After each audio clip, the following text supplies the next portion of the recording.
Hey guys, me again with some cycling thoughts on frame sizing.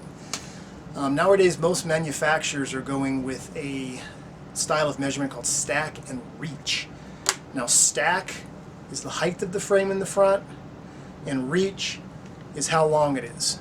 So if you have a low stack and a low reach, you're racing, and if your stack is high and your reach is low, you're going to the park to check out the swans. Okay?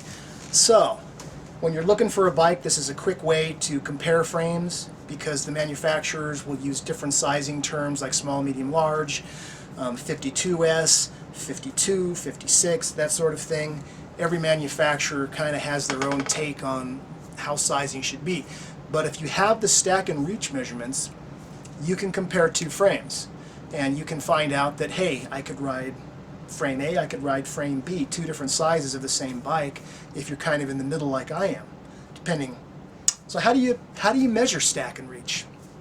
So let's start with stack first, which is the height of the frame, which is how high your handlebars are going to be. Now we're measuring the frame. We're not measuring the handlebars, we're measuring the frame. So if you had nothing but your handlebars slammed down, you'd still be higher than the frame by 40 mil anyway. Well, depending on the angle you stand. You know it. Well, bear with me. So how do you measure that? Okay, so you measure from the floor, have your bike straight, okay, over the floor, not leaning. You want to get a good measurement. Measure from the floor to the center of the bottom bracket. Okay, on the other side of this bike where it's got the hole, you can see that. On this side it's finished, but I would measure the other side. Okay. So you've measured from the floor to the center of the bottom bracket. Okay, write that measurement down. Then you're going to measure from the floor to the center of the head tube, right here, okay? Make sure your tape is straight. You don't want it to be crooked, like I've said, because you're going to screw your measurement up, okay? And it's kind of hard to tell if it's straight when you're standing there with, looking down at it. So measure to there. So take that number, subtract your first bottom bracket to the floor number from that, and that is going to be your stack. That's how high the frame is going to be in the front. Okay? Now measuring the reach is very similar. Have your back, your bike, your back, your back, your bike, your bike, your back tire. have your back wheel backed up against a wall. Okay? Have somebody hold it, or what I do is I have a corner and I lean it against the wall straight like I just said, and I have the rear wheel against that wall. So measure from the wall, okay, down low, boom, to the center of the bottom bracket. Okay? Write that down. Okay.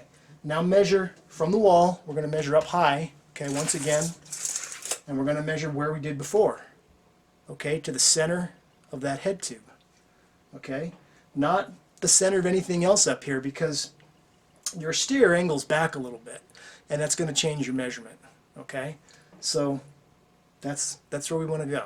All right? Measure that, subtract it. That's how long the frame is. Now, of course, you can change, your positioning because, seat posts go up and down, saddles go back and forth. You can change stems, and you can also raise and lower your bars on your steer tube depending on how much steer tube there is on any particular bike that you're looking at. If you're buying a new frame set with an uncut steer tube, you have more to work with. If you're buying a used bike or a built bike, somebody else has already made that decision for you, so you have to take that into consideration when you're looking at a stack number. Okay? So once you have those numbers, you can compare. So if you're looking at, like I say, if you're looking at a used bike, always try and figure out how much of that steer tube is left so you can figure out how high you could actually get your bars without resorting to, for instance, this is a -6 stem, so you don't have to reverse this so it's going up, or buy a 0-degree stem which is going up, or even more like a +17 or something to get that stack that you need. You get a frame that will work within what you want without going radical on your stems, because that's going to affect the handling of your bike. If you have a very large frame and a short stem, it's going to affect it.